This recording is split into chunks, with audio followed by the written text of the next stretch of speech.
My name is Betty Case, and I'm the APSI co-host for this workshop, and I'd like to introduce you to our presenters today. Um, Debbie Gline Allen serves as a Minister of Faith Formation for Children and Families for the Southern New England Conference of the United Church of Christ, and is a proud graduate of the Presbyterian School of Christian Education, where we met uh, long ago. Long time ago. Long. And Danielle Gline Allen works as a computer engineer designing electronics and software for medical systems.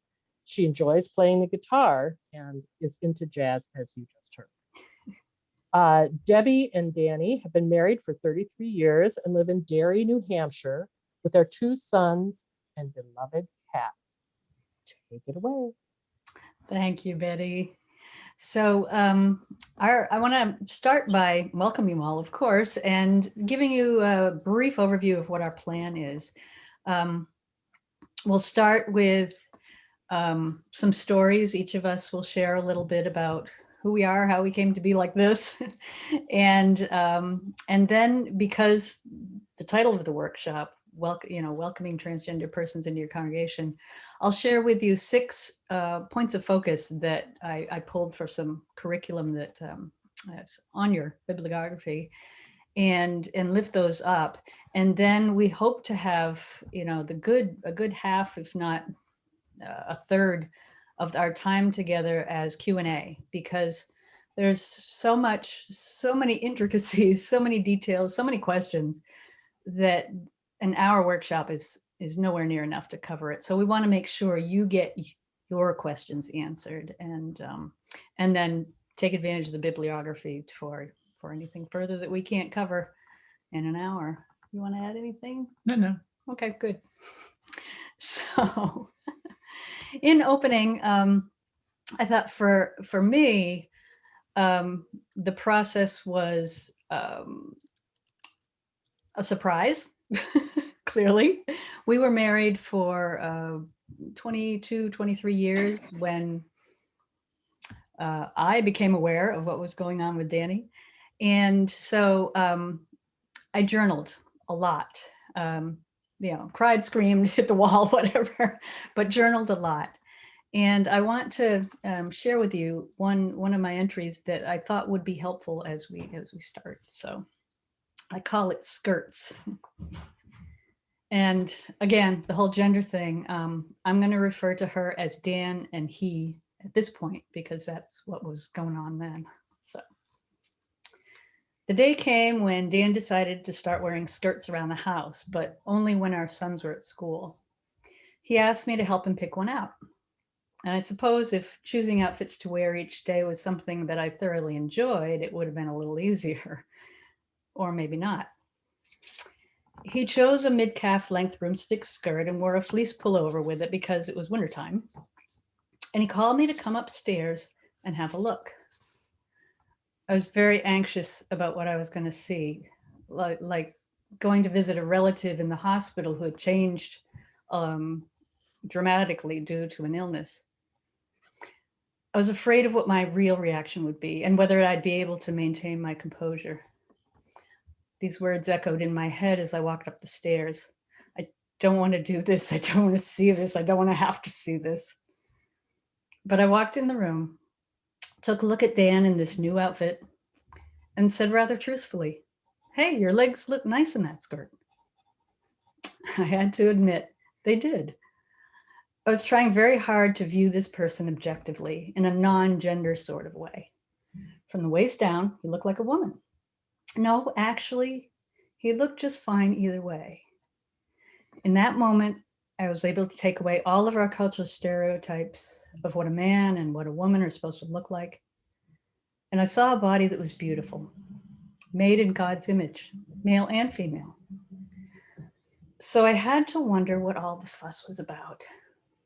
What kind of preconceived notions have been culturally ingrained in me about skirts? Is it the concept of perversion that our society places on anyone other than females in skirts?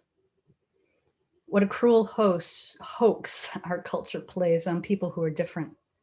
Just be yourself, they say. but the consequences for doing so say otherwise.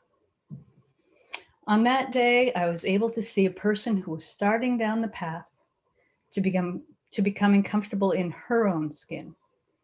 And it wasn't perverted. It was both of us saying to heck with what others think and allowing Danny to be who she really is. And I always get choked up. So I'm going to make you talk now. Not a problem. I have to warn you, I'm a double PK. Preacher's kid. Preacher's kid. So yeah, so I have no problem getting up in front of people and talking because that's what I've been experiencing my entire life. And so the first thing I have to do is offer you greetings from East Derry United Church of Christ in New Hampshire, which is where I go to church. Debbie does too. Yeah. But I was born and raised in the UCC. My father was a minister for many decades, and my mother is now. And in her late years, she's done less of that, but that's what I grew up with. So I'm going to kind of challenge you with the word them. There's a lot of thems in the world, and I have been one of them. One of those people, those people that other people make comments about and are concerned about and look at funny when they come into church or into any setting. I've been doing this in a business setting, working in engineering firms and things like that. So I've been the them, and of course we all are them sometimes, right? Some of us, it's because of race or ethnicity or cultural origins or whatever else. We're all thems occasionally. And we sometimes can, revere the them, look at that person that's such a great artist, or maybe they have the patience to deal with that one member of our church board that we just can't understand how to deal with. And we're so thankful for the them that has that incredible patience that can handle that person, Yes, I've done church a long time, been chairs of boards and committees and all that stuff. So, but a lot of times the them is just a different person that we don't feel so comfortable with. And part of what I'd like to talk about also is just how we all are them sometimes. We all have foibles. We all have little things that actually, if people found out about some of the things in our secrets in our past, they might not look on us so well, and they might think of us as a them. So with that sort of backdrop, I'm not going to assume that everyone knows what it means to be transgender. And by the way, I can only speak from my experience. I have met lots of other people who are under the umbrella term transgender. I haven't found anybody quite like me. And so I can't answer exactly what it is for everybody. I don't understand cross-dressing per se. There's other things I don't understand about the whole LGBTQ and whatever other letters you want to add to that. But I can just talk to you from my experience. And, so when you ask me questions, I'm not answering for the community. I'm just answering for me. And everything I say is just that. So to be clear, transgender is not about sexual orientation. So I have always been attracted to females. I'm still attracted to females. It was an interesting thing in work experiences where I was actually transitioning at work, and some of the guys were worried that I was gonna be approaching them. Well, they didn't know, and they thought that would be weird. And so they didn't know how to deal with me. And when I finally got a chance to tell them, I still like girls and I'm still married to the one I like, and don't worry about it. That was a big relief for them, actually. They felt much better once they realized that it wasn't an orientation, it was who I am as a person. And so that was one of the big things that some people don't understand about transgender. It's not the orientation, it's just who you feel like you are. And even that's a bad way of saying that, but that's the best I have right now. So I was 5. I was 5 the first time I really realized that I didn't feel like this was the right body for me. I'm one of 6 kids. I have brothers and sisters, and I at that time already knew this was wrong. And to kind of make a long story short, I had to repress a lot of that. That was the only way to get through life in the 60s. Yes, I'm that old. You know, and especially growing up in a small town in Pennsylvania that was pretty conservative area. Yes, it was the most liberal church in the area. That meant it was still pretty conservative. And, you know, image and society and stuff like that, they might have been ready for it in San Francisco, but not in, you know, rural Pennsylvania. So you repress these things, you hide them away, and you then try to go live your life as what you're told is a typical male. And although we look like we're about the same height, it's because I'm sitting down and she's standing up. Just wanted to make that clear. But it was better for Zoom. So, you know, went through a lot of things, went through a lot of the traditional male things that were expected of me. And in fact, getting married and having kids and doing jobs and, you know, doing the church things I was supposed to do, being on the facilities board and, you know, instead of Christian ed, because that's what I was supposed to do. And only ever, frankly, being asked to be on stuff like that, which, you know, is not surprising, yet part of me knew that wasn't right for me. Oh, by the way, I'm still good with a tractor and a chainsaw because we have a little farm. That's not the point. It's just what I'd also like to be included in. You know, there was that one time there was a funeral at church and a lot of people were going to come and they were asking people to bake. And so I baked and I've never been asked again. It wasn't that my baking isn't good. It's good. If you looked at my belly, you'd know it's not bad. But it's, you know, it was how I was included or not, because I was one of them. I would like to pause just a little bit here to see if there are like just specific questions about people understanding or not understanding what it means to treat transgender. Can we open this up for like? Or you can do the chat box. Well, yeah, if somebody has any, because I don't want to dwell on it if you already know, but I don't want to not cover something if it's really important to understand about transgender. And so I'm putting the pressure on you. There you go. Somebody's got to have a question. I mean, come on. Is everybody clear on what it means to transition from male to female or female to male? Anything in the subject, Okay. anything in the transgender umbrella.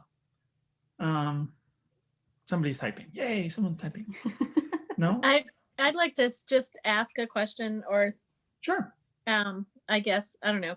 I work with a youth that identifies as trans, but does not identify either male or female, and so is non-binary.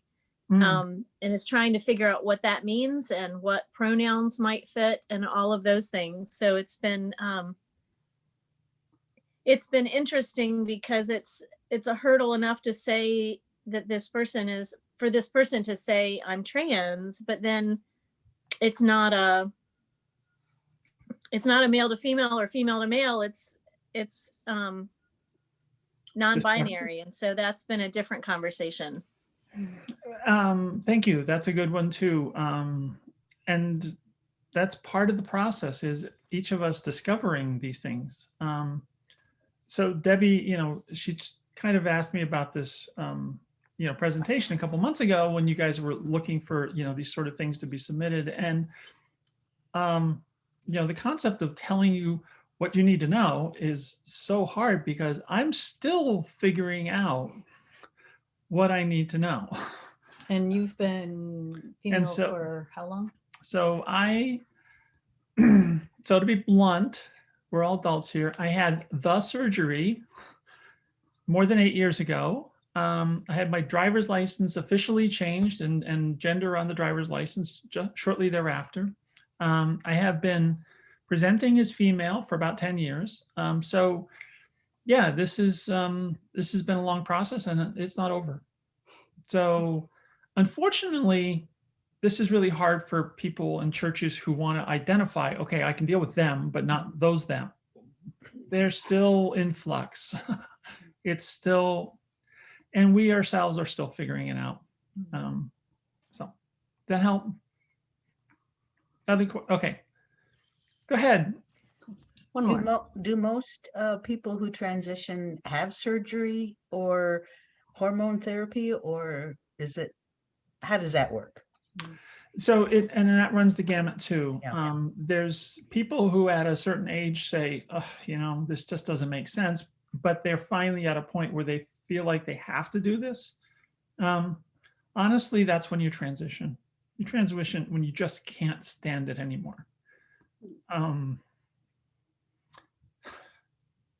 There's a reason that the suicide rate for transgender people is ridiculously high.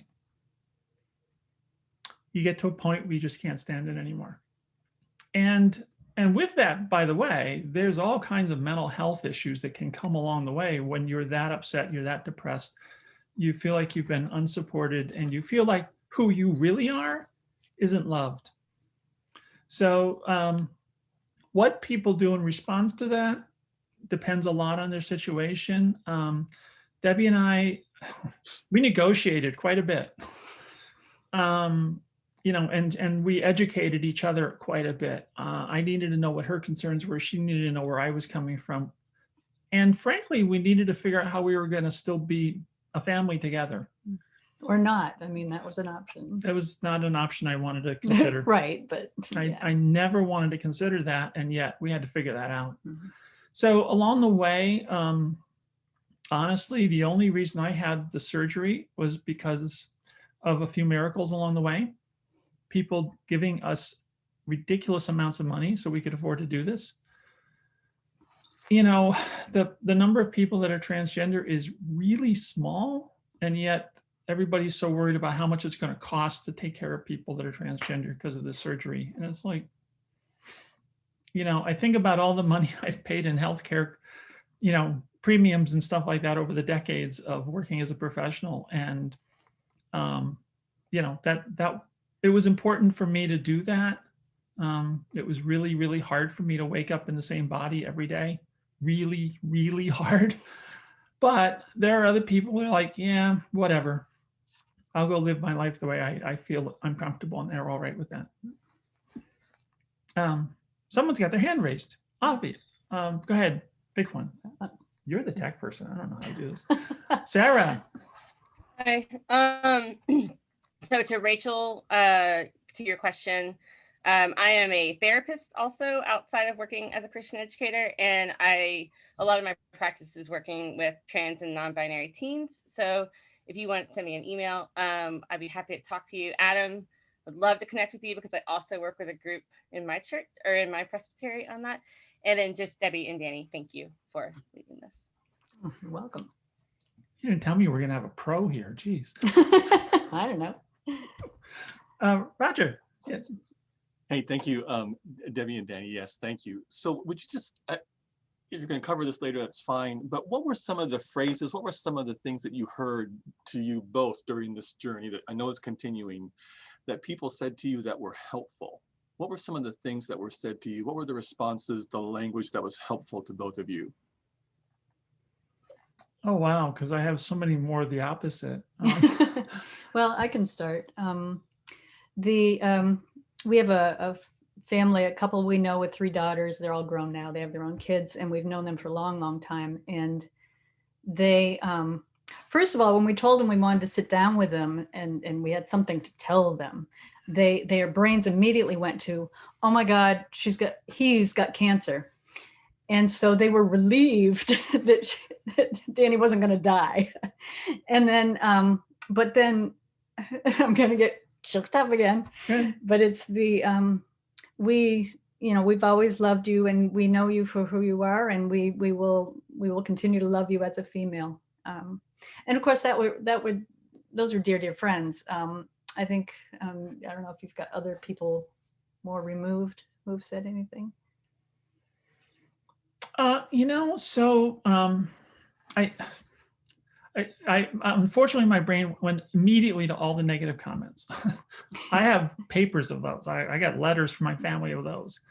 But, there was, and this is why I think of the them concept is So there's this gentleman, his name is, we call him Luke at work, a technician I worked with, to be straight, just an old black guy who he grew up in Mississippi and he went in the military and he ended up in the New England area. And he was one of the people who had the hardest time with me transitioning at work. Oh my gosh, he had trouble being in the same room for a while. When we finally had the conversation and he finally asked me all his questions and we could finally air everything, he was like, oh my gosh, you're awesome. He had all these, reservations, and he had all his own, baggage, his own wounds that he had received over the years, that you can imagine. And to feel like, oh, wow, this is a really kindred spirit. Once we all remember our own little foibles, all the things about us that aren't perfect, that other people look at, once we realize it's just them, it's not them, we're all part of them. So it's all us again. We all have our issues. We all have our things. Churches, good Lord, look around churches and see all the things. And if you actually looked, you'd be like, wow, strange people here. Awesome. That's what we're looking for. Yeah. So yeah. Maybe we should continue on. I didn't hear a lot of questions about what is transgender. So I'm going to, if you feel free to ask later, there is the whole medical process of being transgender. Went to 2 different therapists because I had to have 2 different therapists sign off on me getting surgery. I had to have my family doctor sign off. I had to have this, the guy who gave me the drugs at first, the hormones at first. The endocrinologist. Endocrinologist, thank you. All these different people had to sign off on this to get permission to even have the surgery. So it's an interesting process. And you really feel like you have to jump through these hoops.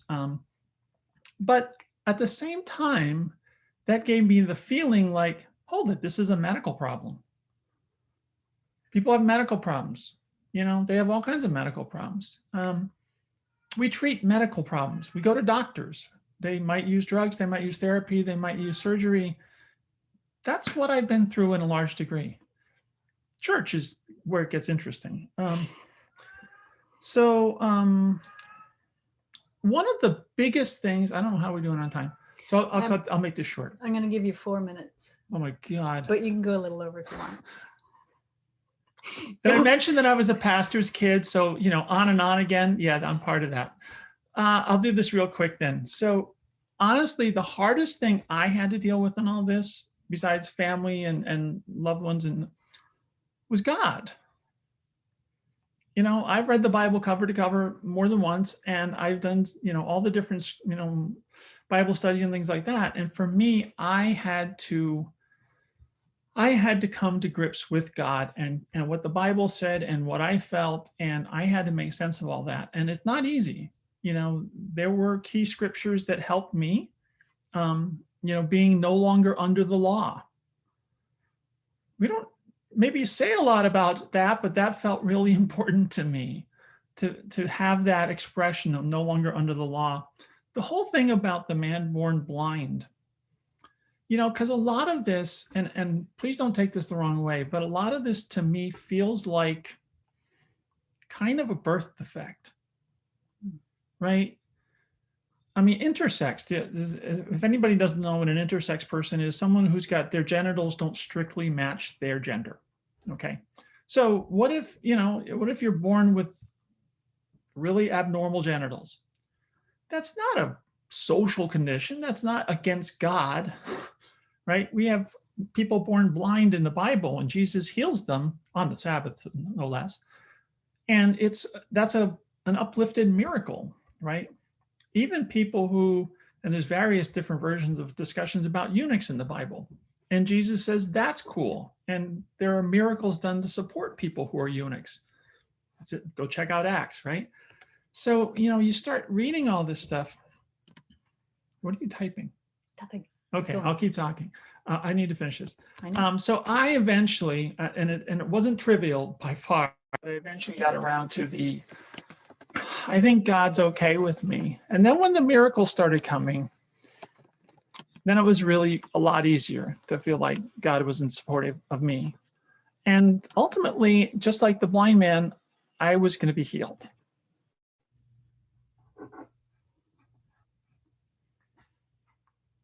All right, now what?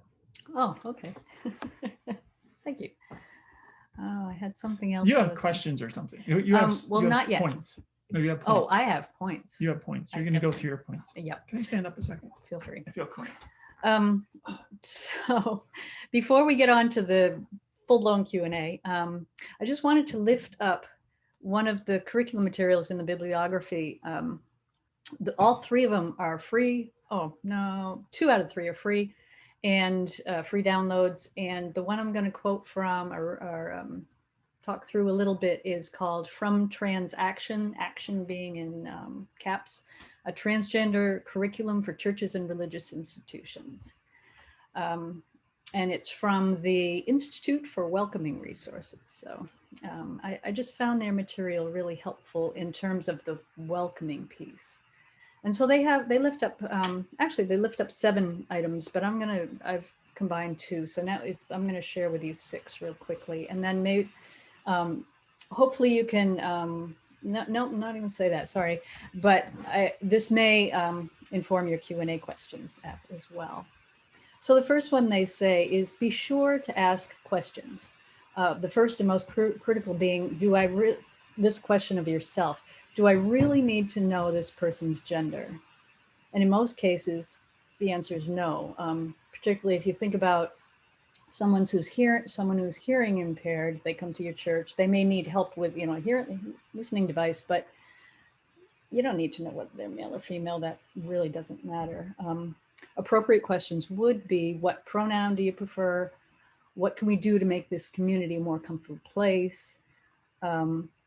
And of course, inappropriate questions are specifics about the person's body and their medical history. So again, ask yourself first is, would I ask this of a person whose vision is poor? The second one is education and outreach. Offer as much information in different ways for different age groups as possible. You're educators, panel discussions, sermons, Bible studies, small groups. Even the children's books in the bibliography are great for children's messages, because then you get everybody, and everybody can take the message from that book, that storybook, in ways that they can internalize it best, that are developmentally appropriate. Videos with teens, I listed a few, but there's, once you get, I figure there's so much out there right now, and some of it's good and some of it's not so good. But I curated what I thought would be really good on the bibliography, and then you can go from there. Find other educational opportunities in your community and encourage your people to attend. And then vice versa. If you are offering, a panel discussion, or you have a speaker come in, extend an invitation out to the rest of your community, and that will also let the transgender and LGBT plus community know that your church is serious about welcoming such people. Number 3 is facilities. The big one, non-gender specific restrooms with good signage. If you have a single restroom already, all it takes is a sign change. And if you don't, yes, this will be difficult. But on the other hand, however you choose to address it will send a specific message to newcomers about just how welcoming you are. So, think through that a little bit. Is it worth the money it's going to take? Is it worth the money it's going to take to your congregation to be that welcoming? Another thing the curriculum mentioned is some persons may not yet be out and will require a private space to change. They may be comfortable enough in your congregation, but out in the world and their family and their friends, they may not be. So they may need a place to change, and you want to make sure they have a private place to do that. I always like to think about how it would feel if I were out in public and there was no restroom that I could get to in a reasonable amount of time if I really needed it. Would I want to stay in that place very long? Definitely not. Number 4 is language. Avoid using phrases like both men and women. Better choices would be all genders are welcome and people of all genders, this, and this. And because some church denominations have all are welcome signs out in front of their churches that really mean all are welcome, but you have to conform to how we behave, most LGBTQ plus persons don't trust the all are welcome signs. I know in the United Church of Christ, the rainbow flag is and the Unitarian Universalists, and you have rainbow versions too, I believe. I'm just not as familiar with them. Those are clear messages to LGBTQ plus persons that this church is serious. You know, they've been through the training, or they've done some congregation personal. They've done some education. They'll be welcoming. And I'll just add, I've heard a number of stories of LGBTQ plus persons who have gone to a church because of the rainbow flag and have been received and still remain there. So it's a real thing. Number 5 is policies. Take a look at your bylaws and add policies about gender identity and gender expression as you work through the welcoming process. Including safe spaces stuff. Oh yeah, the whole safe spaces thing. Yeah, but that's another workshop. And finally, rituals. Be prepared to think through what traditional rituals might mean to someone of a different gender expression or identity. The milestone ones: marriage, birth of a baby, baptism, particularly renaming. If a trans person really wants to make a ritual out of taking a new name, loss of a loved one, and the whole gamut. Will you need to create a new liturgy? Best practice, I have to imagine, we haven't done that, but best practice I have to imagine would be sit down with that person and create a new liturgy together. And how will the families of the transgender persons be welcomed and accommodated when you have these celebrations?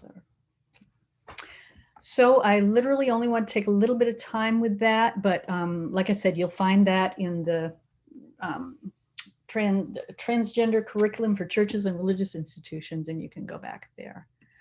And now the time has come, Q&A. So I know we have some in the chat. Betty, I'll ask you to lift those up, but if you're unmuted. Betty and I are classmates from way back. Yeah, we go back. If I miss your question, just raise your hand and we'll go that way if you prefer. Britton asked, I also have a youth in my group who has decided this year to identify as trans. I would love some insight on how to best support him. His family is very supportive.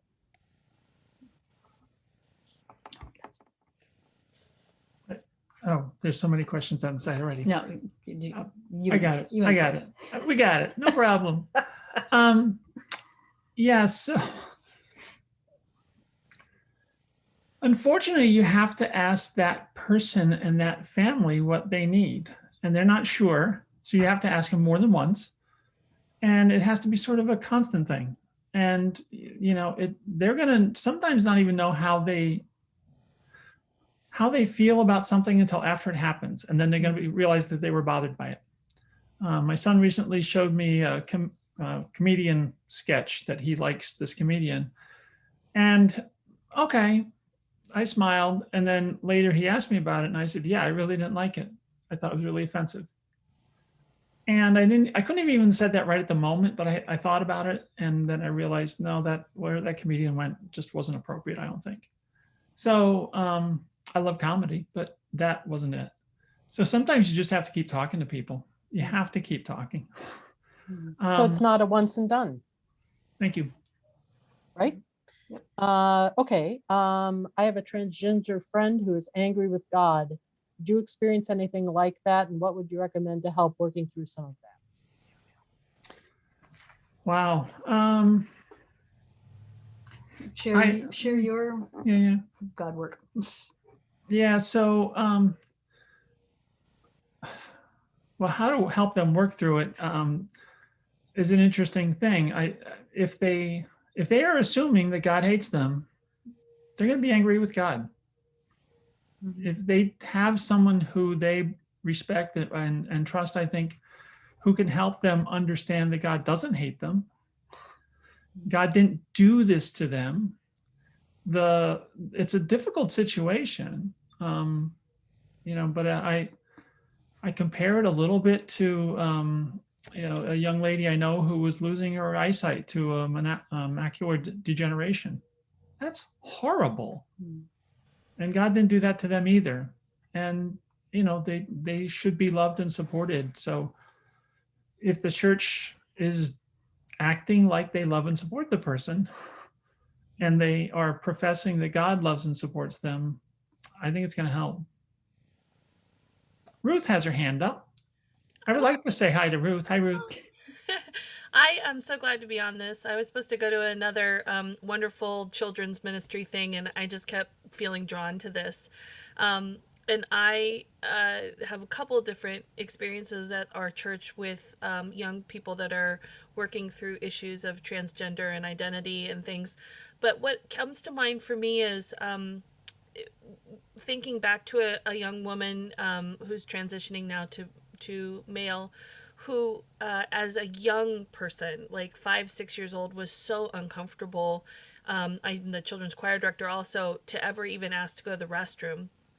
And I just didn't realize that they were already in the throes of worry about this. And now, in hindsight, really have so many ways that I really wish I had been more supportive and could have been really without any issue. And so now it's changing to be, how about if we just make that the blanket policy for all the kids, that there's not a worry about that.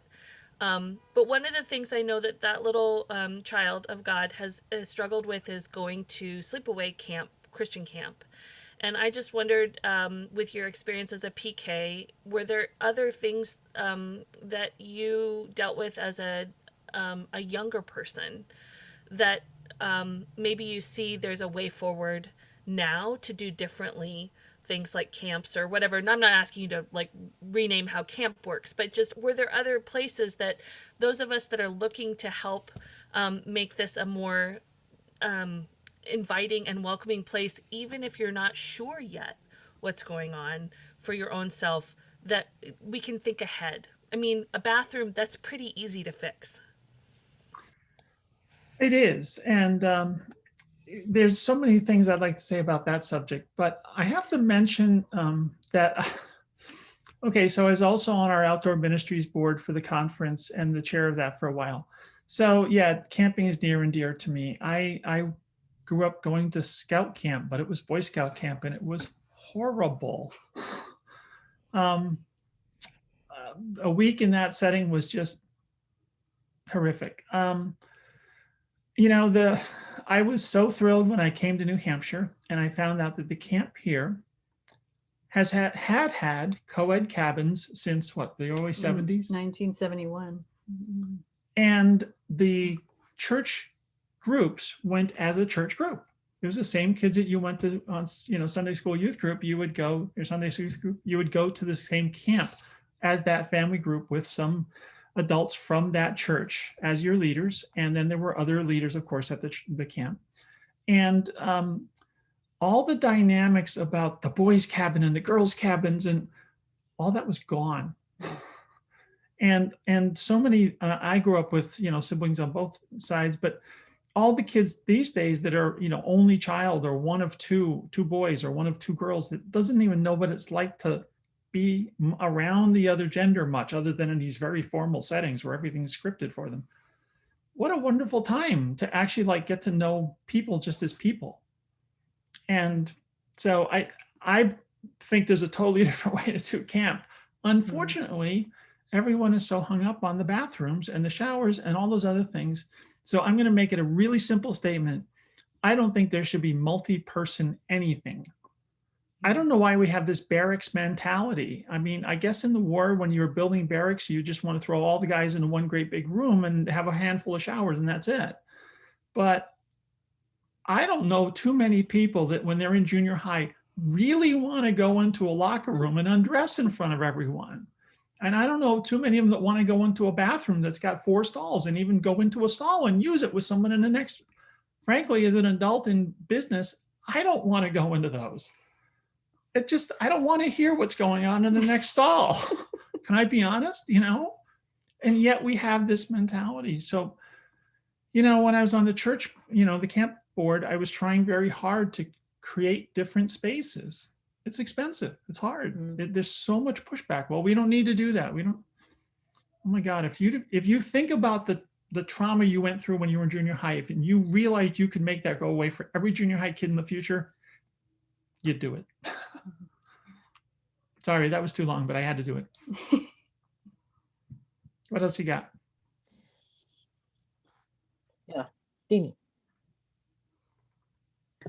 So you were talking about how the two of you had to negotiate some things and have some real frank discussions. And I'm wondering, like at the church level, that is hard when you're dealing with a community of people and they're trying to work with the person to understand what they need to do.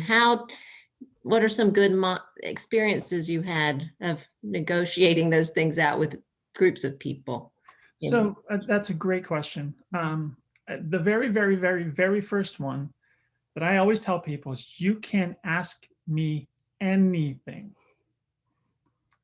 Another thing about where I grew up is we're pretty frank about a lot of things that in like New England, they'll never talk about. But we could talk about that in Pennsylvania. So that was one of the cool things. And yes, I know that a lot of that stuff, maybe it doesn't feel like it's something you should talk about at church, and yet people want to know. And it was always wonderful when people would actually ask me. No one ever asked me a question I was offended by the question. It's never happened. I was offended when somebody else answered for me. Now, I'm going to say something that slightly contradicts that, but when you start the process, it's really helpful to have someone else come in and break the ice.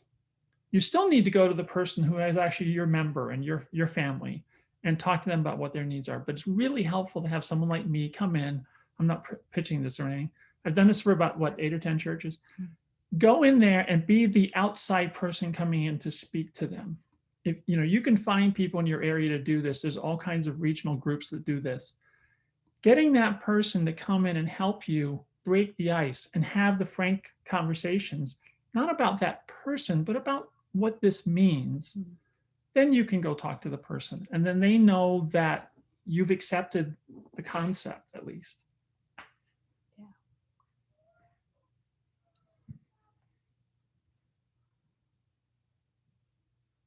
It's Jeopardy time. Come on. No. I got one.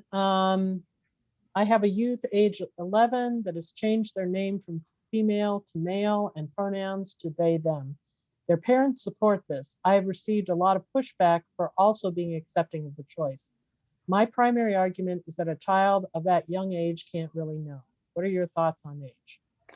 One of the most wonderful young people I've met is this girl named Rose, who I met Rose when she was 4, and I ran into her dad when she was 5.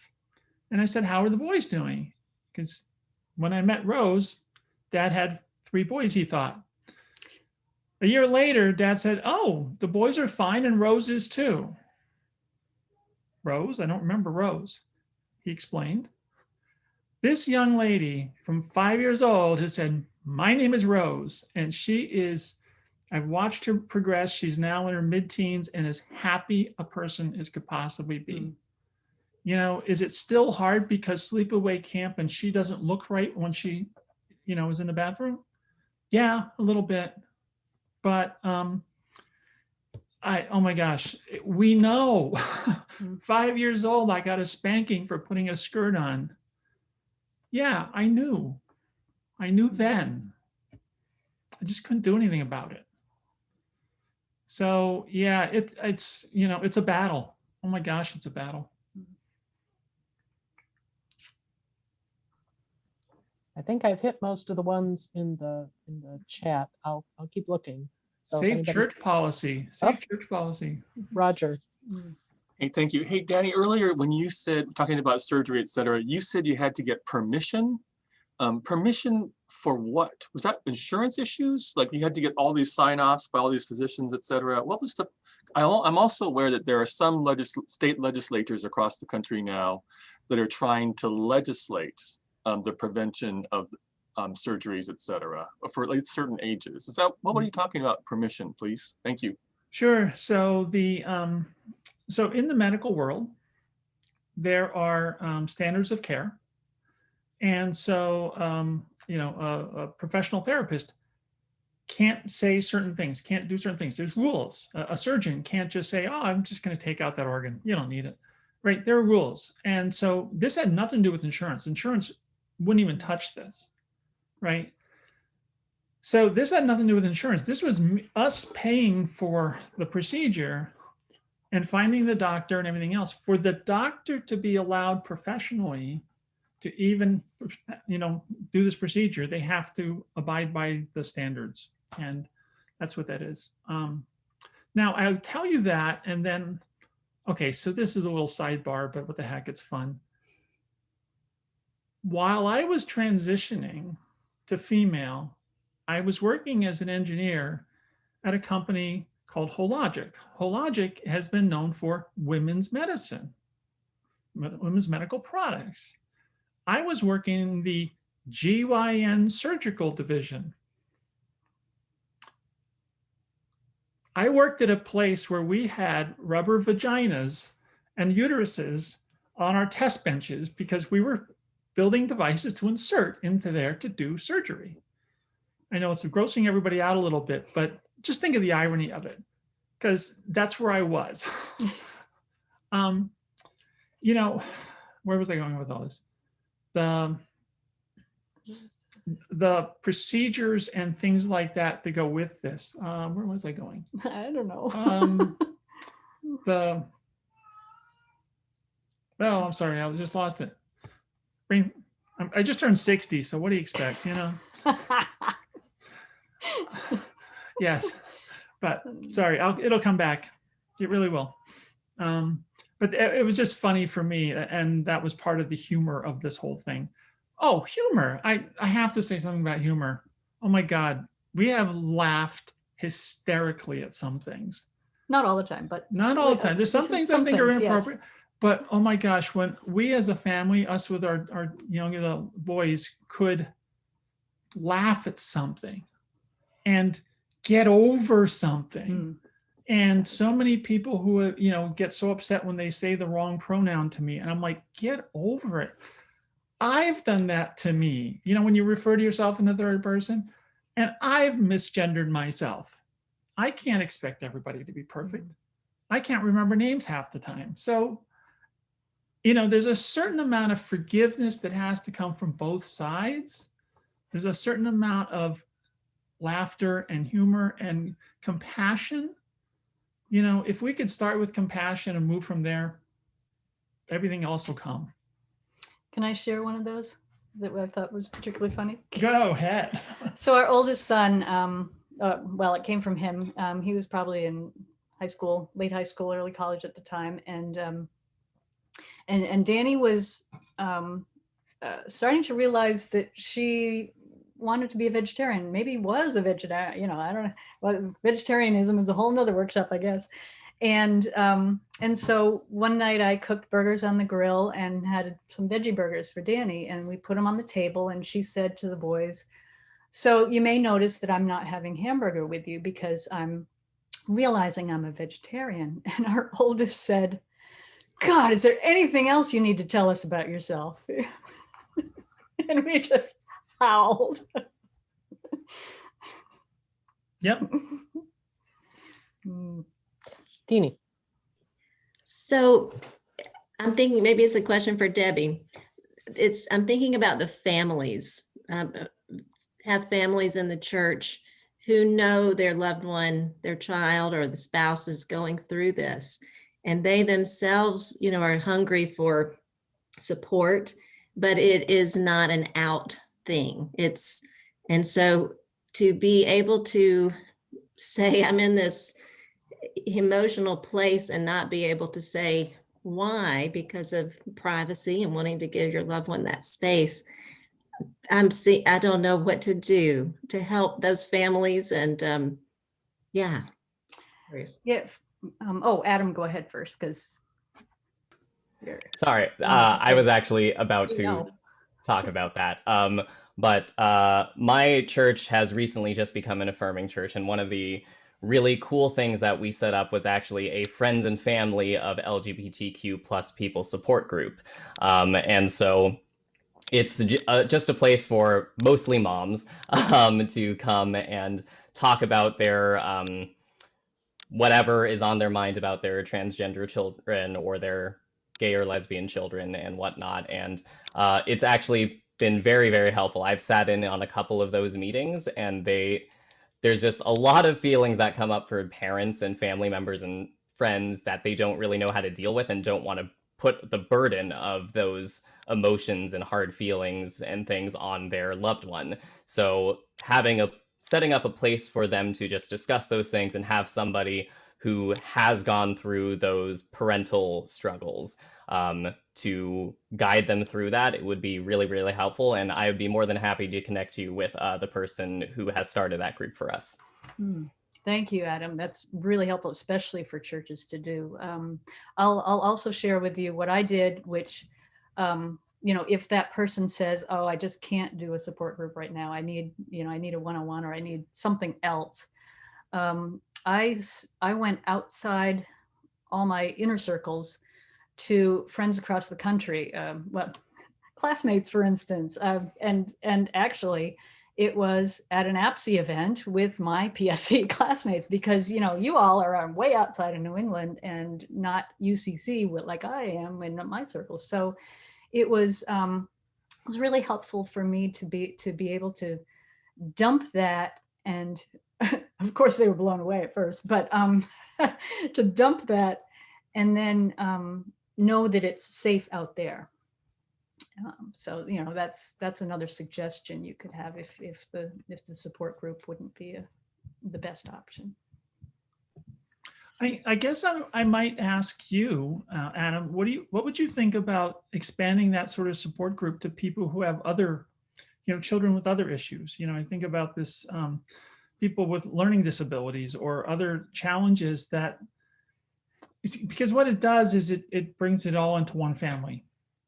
It's like parents have challenges with kids, and and it's only because we love them so much that it's so hard. And they're dealing with different issues, certainly, but. We probably have time for one more question, and then I have a 2-minute video as kind of a closing benediction sort of thing. Okay, I'll go. All right. Hey, sorry, I keep on asking, but I'm really grateful. At any time, did you hear anything preached from the pulpit? Did you hear liturgy? What did you do in worship that signaled, Danny, that you are welcome, Debbie, you are welcome, that the guys heard that they are welcome, and others heard as well? I'm trying to figure out, what do we do in the pulpit? What do we do in liturgy? What do we do, etc., as a congregation that signals this? Yeah, I think the real simple answer to that is anything, because I've heard nothing. I've heard nothing from, frankly, a lesbian pastor who said, oh, I support you, I support you. Not much said ever. I think one of the biggest supports I ever got in church. So Debbie was working in another church. I'll make this real quick. She went to the senior pastor and said, blah, blah, blah, Danny, yada, yada. I used to go to the church once in a while. I primarily went to my own church, but I would visit. And Debbie was worried that if they saw me transitioning and visiting, big explosion. And the church in the past had a a male minister who came in and said, I'm happen to be gay, so I'm going to make this church change. And it wasn't pretty. So there was a lot of pushback. And so the senior pastor spoke to me. We were good friends. And I spoke to my therapist, who was also a minister. And the minister said, oh, they're trying to keep you in the closet. They don't want to talk about this. Talk about it. Mm. Don't be afraid to talk about it. Because if you don't talk about it, you're keeping me in the closet. Mhm. I And- want to and say Terry- really Terry, quick. Go ahead. I just want to say really quick, it was transformational for so many of my youth years ago that Roger said it from the stage at Montreat Youth Conference. And it shifted conversations for years that rippled out, that we heard it from the stage at Montreat, and that it was safe to talk about and say it everywhere. Yep. And Terry, you had something? No, okay. Oh, okay. All right, so you have your 2-minute video. Yep, and I want to thank you all for your time. yes, absolutely. Thank you so much. We early on we knew that we wanted to help people who were going through similar as we are with this, and of course churches. So thank you all for being here. And you can email us and Oh things yeah, like that. our emails are on the bibliography. Do it. All right, Betty, hit the play button. Only if you unmute. I was unmuted, geez. I will also mention that there is the evaluation. It's really helpful to the annual events team to keep good workshops and Mm, things if we know feedback. So thank you very much. yes, thank you. From our friend Nadia Boltzweber, one of her videos.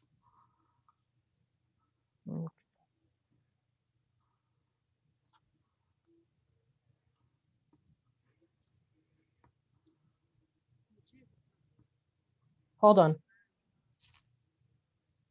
Oh, just let go. Sorry. This is what we do these days. There we go. That'll help. And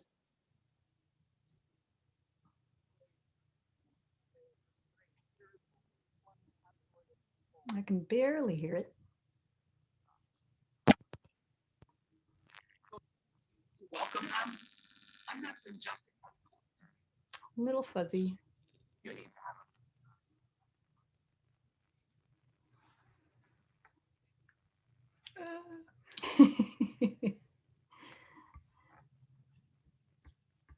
I can try.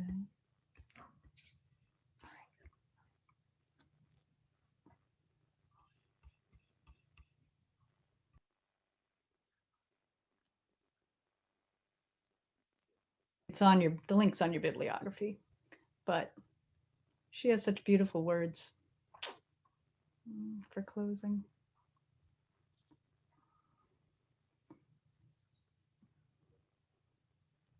Well, it's a pretty video. Mm. Betty, you want me to give it a try? No, it's past your time. You better Yeah, get to the but- next one. No, they have a break. You have a Okay. break, right? We can keep doing this. All right, it's this one.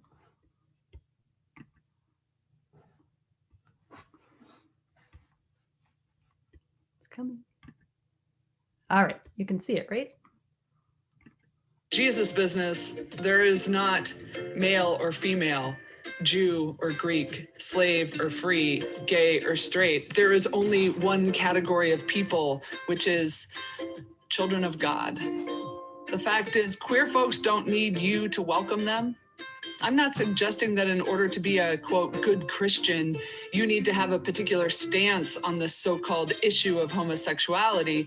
I'm saying that queer folks aren't an issue for you to make decisions about. They already are the church. The body of Christ already includes every variety of human being created by God. And we are not whole if we are not all coming together to God's table. So If your church does not welcome as friends all who God welcomes as friends, it's not that you're not being a good Christian. It's that you're missing out on loving and being loved by some good Christians. And that's just sad.